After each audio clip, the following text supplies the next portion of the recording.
എൻ്റെ വിരലുകൾ മോചിരുന്നു. ഇന്നുമൻ ശ്രുതിലയം അവൾ മാത്രമായിരുന്നു.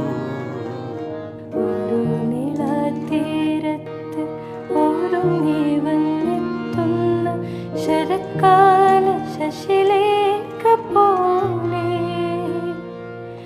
മനസ്സിൻ്റെ ഉമ്മറവാതിൽക്കലെന്തിനു ഒരു വട്ടം കൂടി നീ വിരുന്നു വന്നു.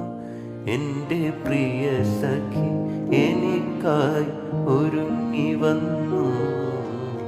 ഒരു നിലാതീരത്ത് ഒരുങ്ങി വന്നെത്തുന്ന ശരത്കാല ശശിലേഖ പോലെ